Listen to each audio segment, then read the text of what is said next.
하나님의 말씀을 우리가 함께 보시겠습니다. 오늘 우리에게 주신 하나님의 말씀 사도행전 3장 1절에서 10절까지 말씀을 우리가 함께 보시겠습니다. 제가 봉독하겠습니다. 하나님의 말씀을 함께 보십니다. 제9시 기도 시간에 베드로와 요한이 성전에 올라갈새 나면서 못 걷게 된 이를 사람들이 메고 오니 이는 성전에 들어가는 사람들에게 구걸하기 위하여 날마다 미문이라는 성전문에 두는 자라.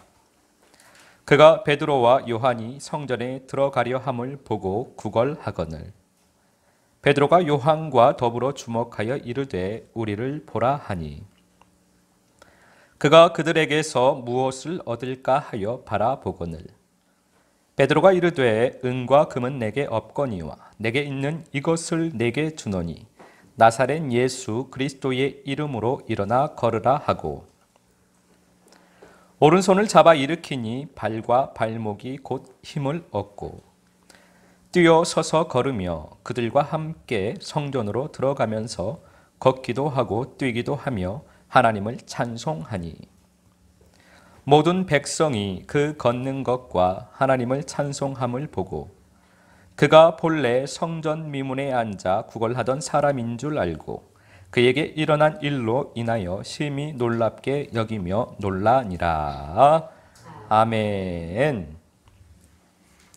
오늘은 찬송은 열매라는 제목으로 하나님 아버지의 마음을 우리가 잠시 살펴보도록 하겠습니다. 지금 거리를 보면 낙엽들이 많이 있습니다. 가을이 되면 거리마다 낙엽이 수북히 쌓입니다. 거리에 사람들의 옷이 점점 두꺼워지는 것을 보게 됩니다. 날씨가 추워지면 우리 어머니들에게는 이 한 가지 숙제가 있습니다.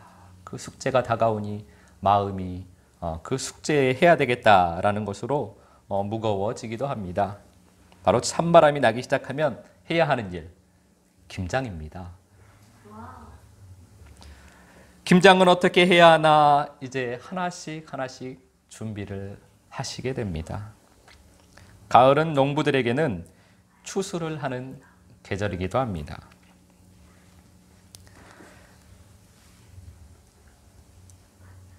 심고 물을 주고 그렇게 하는 것은 사람이 합니다. 그러나 그 심은 것을 자라게 하시는 분은 우리 하나님이십니다. 우리 신앙의 선진들은 한 해 동안 풍성한 결실을 주심에 감사하면서 심은 것을 잘 자라게 해주신 그 하나님 아버지의 사랑에 감사하면서 감사 경배를 드렸습니다. 그렇다면 우리들은 무엇을 위해서 추수 감사 경배를 드려야 할까요? 우리들은 농사를 하지도 않는데 우리들은 추수한 것도 없는데 우리들은 무엇을 위하여서 추수 감사 경배를 올려야 할까요? 고린도전서 3장 6절 말씀 우리가 함께 보겠습니다. 제가 봉독합니다. 나는 심었고 아볼로는 물을 주었으되 오직 하나님께서 자라나게 하셨나니. 우리들은 육신의 삶으로는 농사를 하지 않습니다. 그러나 영적인 삶으로는 농사를 하는 영적 농부들입니다.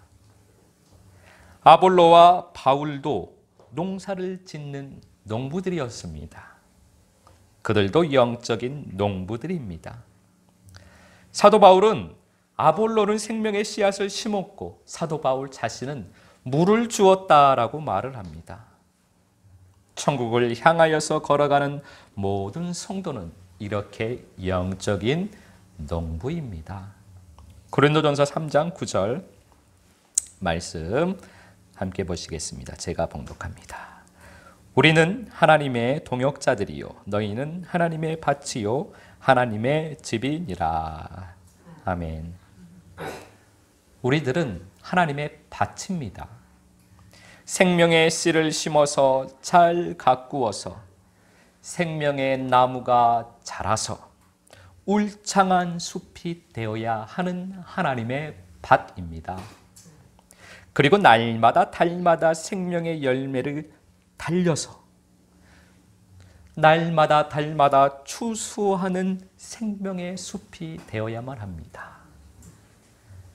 나무에 열매가 항상 달려 있어서 주님에게 항상 생명의 향, 열매의 향을 올려드리는 생명의 숲인 마음의 땅이 되어야만 하는 것입니다.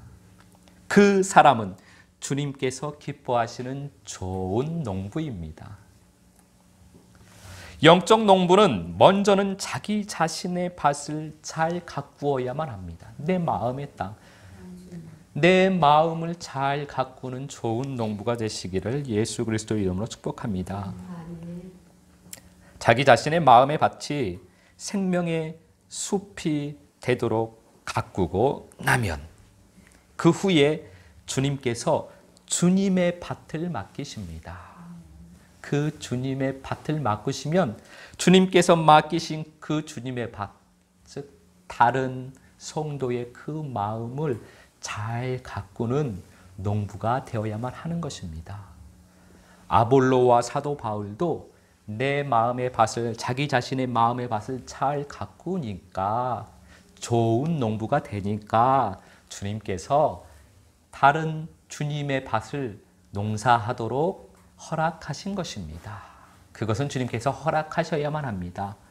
그러면 주님의 밭을 농사 지을 수가 있는 것입니다. 자기 자신도 그러나 생명의 숲이 되지 못했으면서 다른 사람의 마음의 밭을 가꾸려고 하는 사람이 있습니다. 그러면 주님께서 악한 농부라고 하시는 것입니다. 그래서 주님께서 악하고 게으른 종이라는 책망을 받게 되는 것입니다. 마태복음 13장 8절 말씀 우리가 함께 보겠습니다. 제가 봉독합니다. 더러는 좋은 땅에 떨어짐에 어떤 것은 100배, 어떤 것은 60배, 어떤 것은 30배의 결실을 하였느니라. 아멘. 예수님의 비유의 말씀처럼 우리들의 마음의 땅은 원래가 길가와 같습니다. 좋은 농부는 길가와 같은 그 땅을 좋은 땅으로, 좋은 밭으로 만드는 사람입니다. 그런데 악한 농부는 길가 땅이 좋다고 그대로 살아가는 사람입니다. 악한 농부는 그래서 농부라고도 부를 수 없는 것입니다. 좋은 농부가 되어서 좋은 땅을 만들면 울창한 생명의 숲이 이루어지게 됩니다. 주님께서는 우리의 마음의 땅이 그렇게 좋은 땅, 30배, 60배, 100배 결실하여서 생명의 나무가 울창한, 생명의 열매의 향기가 풍성한 그러한 아름다운 땅이 되기를 기뻐하십니다. 그러한 아름다운 땅이 되시기를 예수 그리스도 이름으로 축복합니다. 잠언 24장 30절에서 32절까지 말씀 우리가 함께 보시겠습니다. 제가 봉독합니다. 내가 게으른 자의 밭과 지혜 없는 자의 포도원을 지나며 본즉 가시 덤불이 그 전부에 퍼졌으며 그 지면이 거친 풀로 덮였고 돌담이 무너져 있기로 내가 보고 생각이 깊었고 내가 보고 훈계를 받았노라. 아멘. 하나님의 자녀가 된 성도에게 하시는 말씀이 바로 잠언서의 말씀입니다.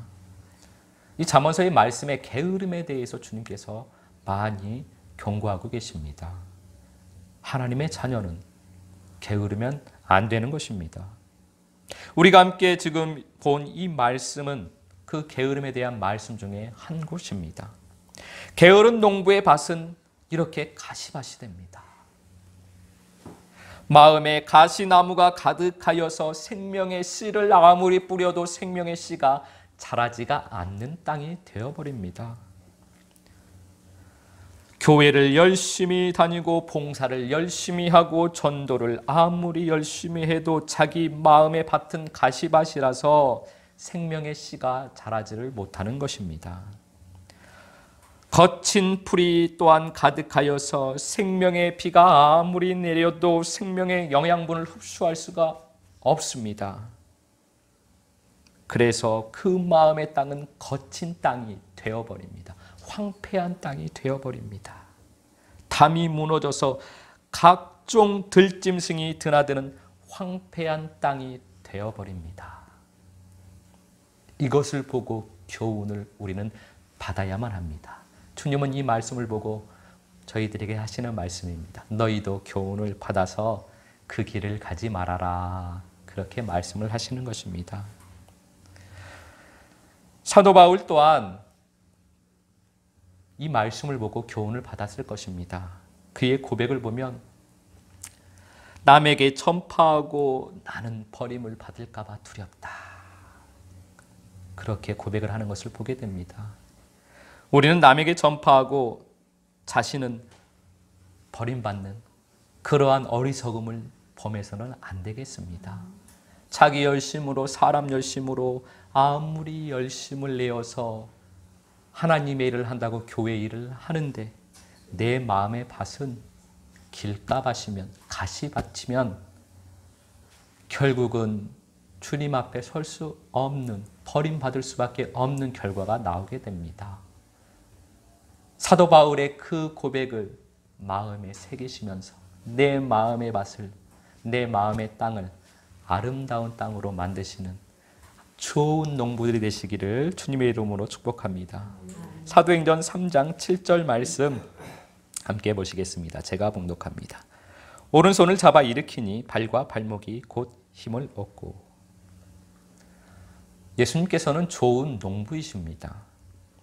좋은 농부이신 예수님께서 제자들을 잘 농사를 지으셨습니다. 좋은 밭이 된 제자들, 생명의 숲이 된 제자들, 그들 또한 그렇게 좋은 농부로 만들어졌습니다. 좋은 농부가 되면 좋은 밭이 될 마음이 보입니다. 좋은 농부가 된 베드로와 요한은 좋은 밭이 될 사람을 보게 됩니다. 그를 주목하여 보고 말합니다.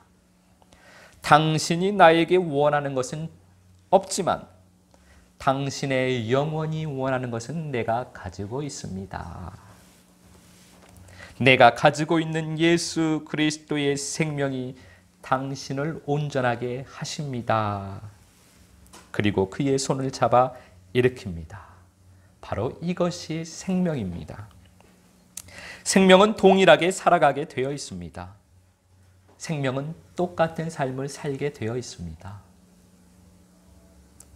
예수님께서 사신 대로 그렇게 똑같이 제자들도 살게 되었습니다.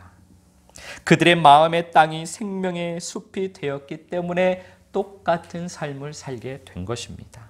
생명에 대한 지식을 배운 것이 아니라 자기 자신들의 영이 생명의 영과 하나가 된 것입니다.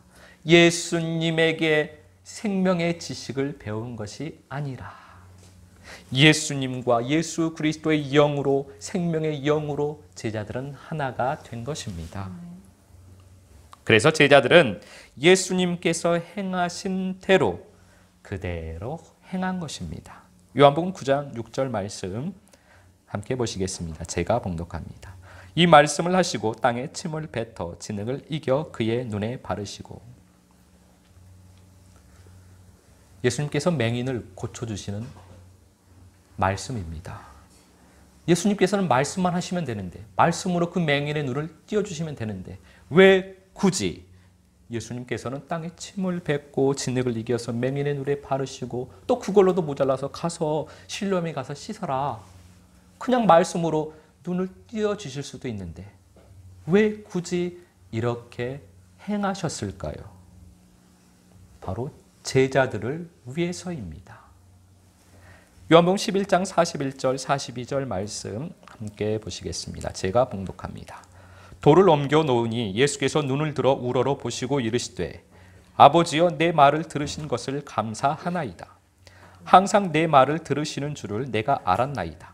그러나 이 말씀하옵는 것은 둘러선 무리를 위함이니 곧 아버지께서 나를 보내신 것을 그들로 믿게 하려 함이니이다. 아멘. 예수님께서 죽은 나사로를 불러내실 때 하신 말씀입니다. 예수님께서는 그렇게 하지 않으셔도 되는데 굳이 제자들을 위해서 소리내어서 간구하셨던 것입니다. 그렇게 하지 않으셔도 되는데 예수님께서는 그렇게 하셨습니다. 예수님께서는 제자들을 위해서 소리내어 간구를 하신 것입니다.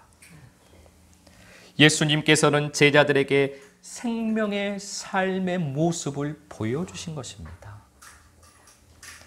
생명은 예수님과 똑같이 삶을 살게 되는 것입니다. 그것이 생명입니다. 사도행전 3장 7절, 8절 말씀 우리가 함께 보시겠습니다. 제가 봉독합니다. 오른손을 잡아 일으키니 발과 발목이 곧 힘을 얻고 뛰어서서 걸으며 그들과 함께 성전으로 들어가면서 걷기도 하고 뛰기도 하며 하나님을 찬송하니. 아멘. 베드로가 예수님께서 하신 것처럼 오른손을 잡아 일으킵니다. 그냥 말로만 내가 가지고 있는 예수 그리스도의 이름으로 당신은 일어날 수 있습니다. 일어나시길 바랍니다. 그렇게 한 것이 아니라 실제로 손을 잡아서 그를 일으켰던 것입니다. 말로 하는 성도는 많이 있습니다. 그런데 손을 잡아 일으키는 성도가 적습니다. 왜냐하면 손을 잡아 일으키려면 믿음이 있어야 하기 때문입니다. 예수님께서 그렇게 하신 것을 봐야만 믿음이 생기는 것입니다. 그래서 생명은 똑같은 삶을 사는 것입니다. 예수님께서 그렇게 하신 것을 봤기 때문에 생명이 된 제자들은 똑같이 행한 것입니다.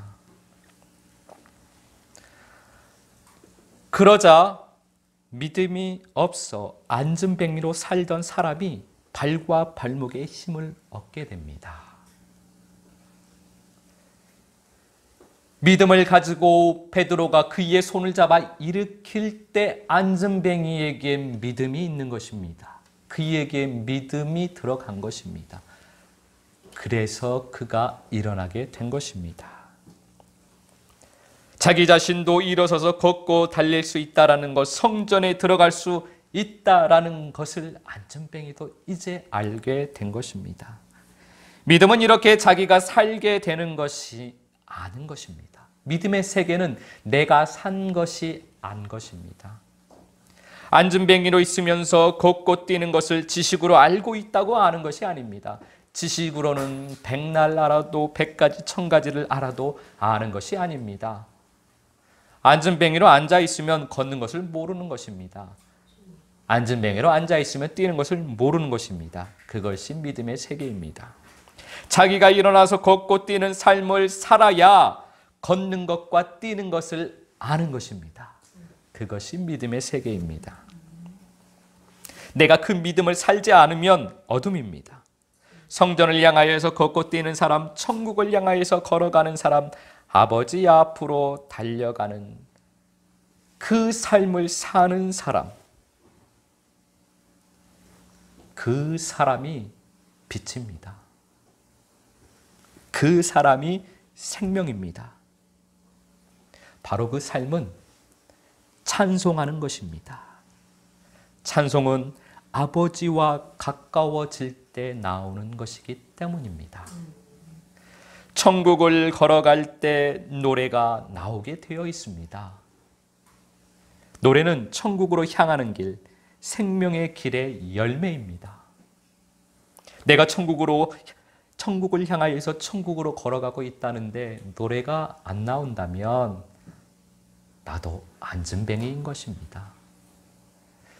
천국을 향하여서 성전을 향하여서 아버지께로 걸어가고 있는 사람은 노래가 자연스럽게 나오게 되어 있습니다. 천국을 향하여서 아버지를 향하여서 생명의 길을 걸어가는 그 생명의 열매가 노래입니다. 그래서 주님께서는 천국을 향하여 걸어가는 사람들에게 노래를 가르쳐 주시는 것입니다. 우리들에게 그렇게 노래를 가르쳐 주시는 주님을 찬양합니다. 내 입에 노래가 없으면 안진뱅이입니다. 천국의 실상은 모르고 허상만 붙들고 사람 열심을 가지고 열심히 종교 생활을 하고 있는 안진뱅이입니다. 안진뱅이에게는 열매가 없습니다. 안진뱅이는 노래할 수가 없습니다. 노래하지를 못합니다. 좋은 밭이 아니라 생명의 씨가 자라서 열매를 맺지 못한 것입니다. 우리는 좋은 밭이 되어서 생명의 씨를 뿌리고 생명이 자라서 생명의 나무가 무럭무럭 자라서 생명의 숲이 될 것입니다. 생명의 숲이 되도록 우리에게 노래를 가르쳐 주시는 것입니다. 그 주님을 찬양합니다. 생명의 노래를 부르면서 생명의 열매를 위해 믿음의 수고를 하고 계시는 여러분을 축복합니다. 오늘 추수감사주일에 생명의 열매로 주님께 감사를 올리시는 여러분을 축복합니다. 이렇게 가위를 갖다 놓고 꽃으로 단장하고 이것을 보시면서 우리는 이것이 바로 주님에게 드리는 내 마음의 열매라는 것을, 이 과일 향기가 내 마음에서 나오는 주님께 올려드리는 향기라는 것을 믿음으로 고백하시길 바랍니다. 이 시간 주님에게 그렇게 마음을 올려드리시길 바랍니다. 한 주간도 생명의 노래를 부르면서 매일매일 생명의 열매를 거두시며 아버지께 감사를, 생명 열매의 향기를 날마다 올리시는 한 주간의 삶이 되시기를 예수 그리스도 이름으로 축복합니다.